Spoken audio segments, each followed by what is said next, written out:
Now when Hurin learnt from Finduilas of what had passed, he was wrathful, and he said to Gwyndor, "In love I hold you for your rescue and safekeeping, but now you have done ill to me, friend, to betray my right name and call my doom upon me, for which I would lie hid."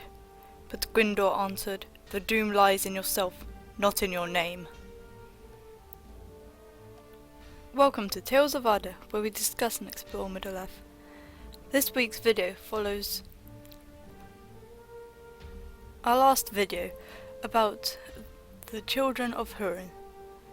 This video will cover the coming of Hurin to Nargothrond, the sacking of Nargothrond, and the deaths of Hurin and Nienor, as well as their parents, Hurin and Morgoth.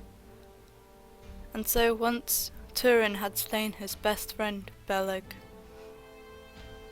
in great sorrow and anguish, he buried the body of his friend, and in honor of his friend, he made a song in his memory, and he named it Cuith Beleg, the Song of the Strongbow. After much despair and silence from Hurin, he was finally roused by Gwyndor, who, after explaining many things to Hurin, urged him to go with him to Nargothrond, the home of city of Gwyndor before his capturing at the Nirnaeth Arnoediad. After many struggles, the two came to Nargothrond and were there greeted by the king, Orodreth, son of Angrod. And Hurin called himself Garwin, son of Umarth, which is blood-stained, son of ill fate. And there Hurin, a valiant man, grew in favour of the king. And in Nargothrond, Beleg's old sword, Anglakil, was reforged for Hurin. He named the sword Gurthang, Iron of Death.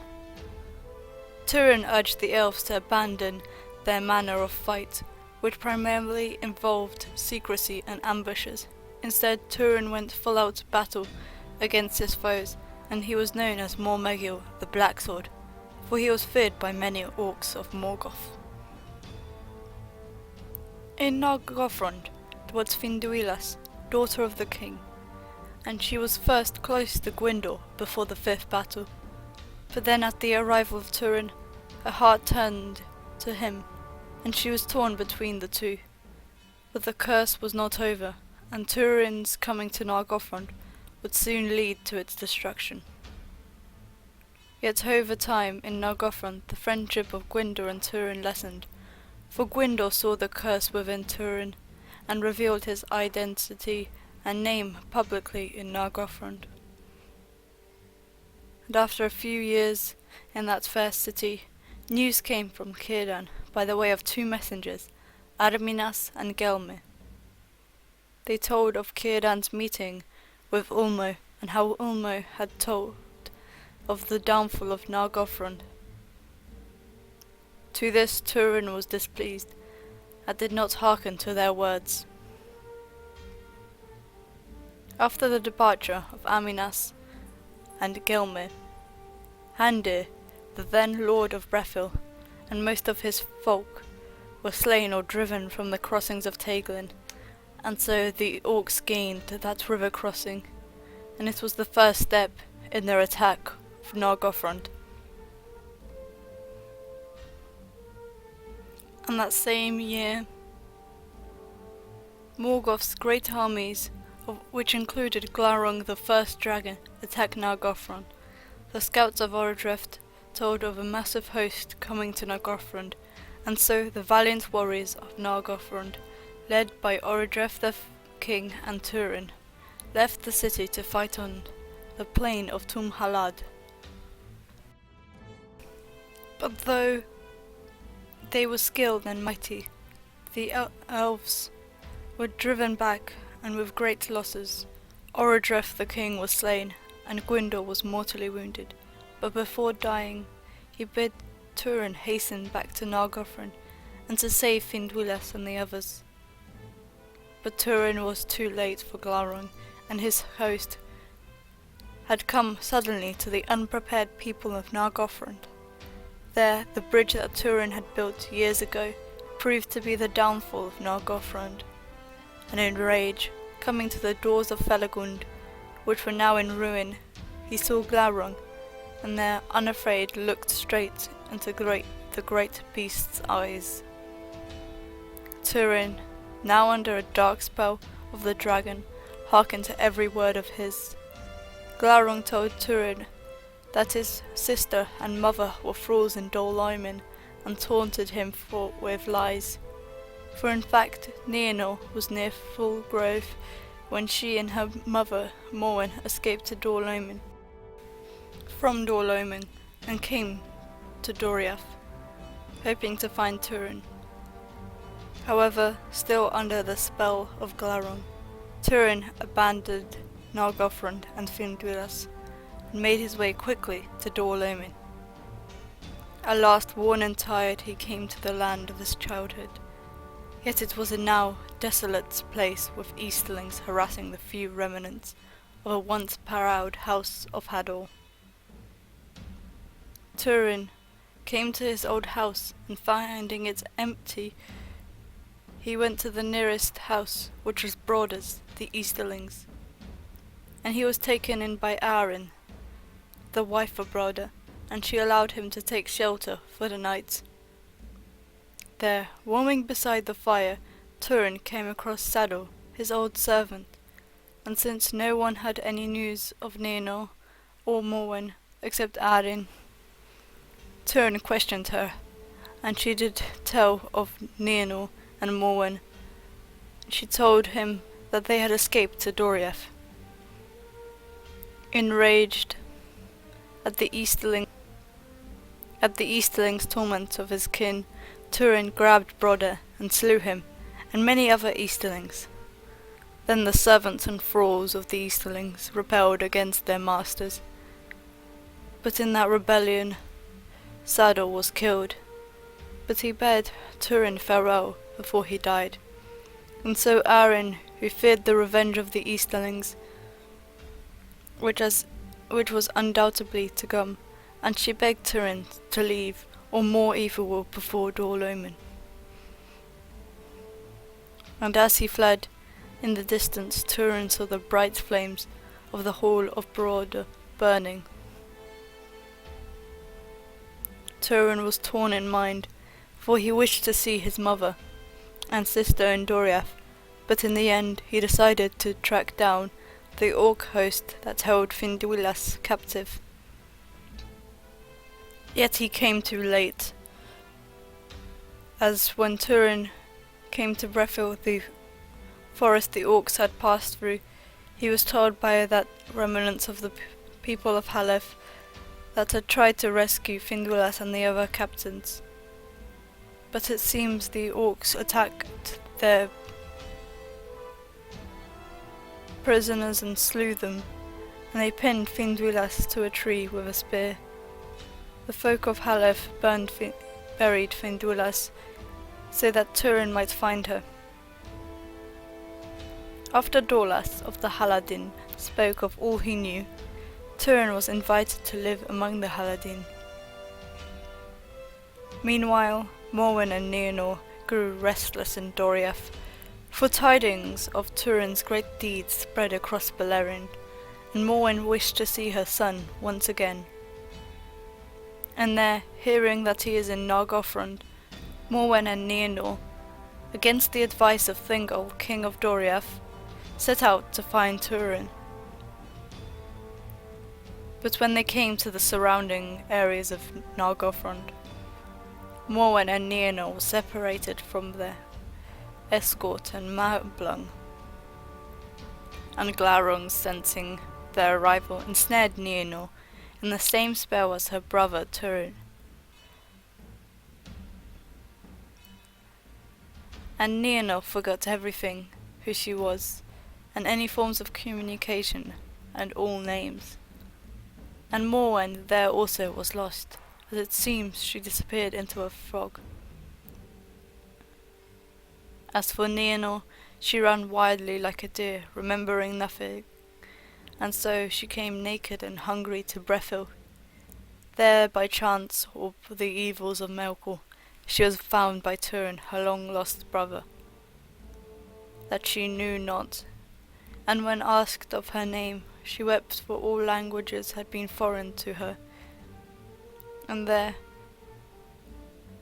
Turin named her Niniel, meaning maid of tears.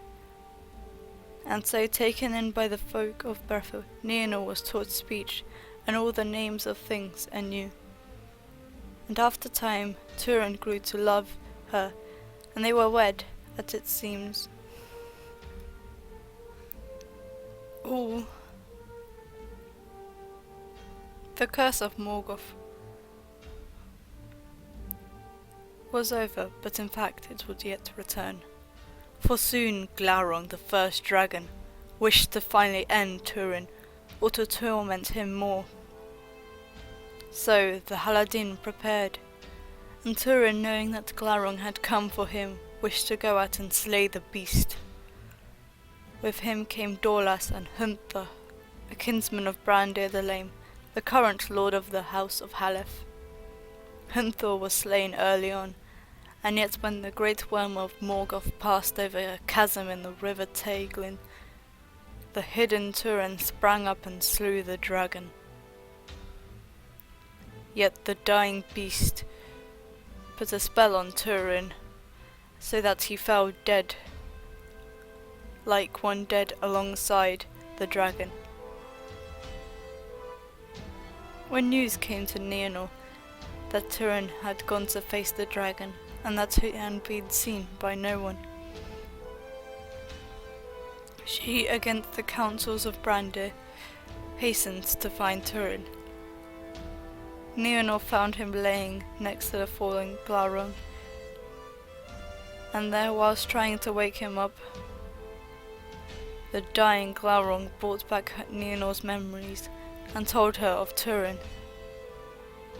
But then Nienor, certain that her whole family was dead, cast herself into the waters of Teighlin. Nienor, so there started a chain of action that would cause way more death of her kin. Brandir came hastening, hoping to stop Nienor, but he came too late. And then Brandir, coming across Dorlas, in hatred for abandoning Turin and Huntfor, Brandir slew him. Yet soon after Nienor's death, Turin woke up from the dragon spell, and he came back to Brandir and the other Haladin. And Brandir had heard the words of Glaurung to Nienor, therefore he told Turin of her death. But Turin, still convinced Nienor and Nienor were two different people, was angered by all of Brandir's actions and slew him, and all the others fled from him in terror. And he cursed everything and ran wildly into the woods, coming finally to Hauth in Elif, the grave of Finduilas.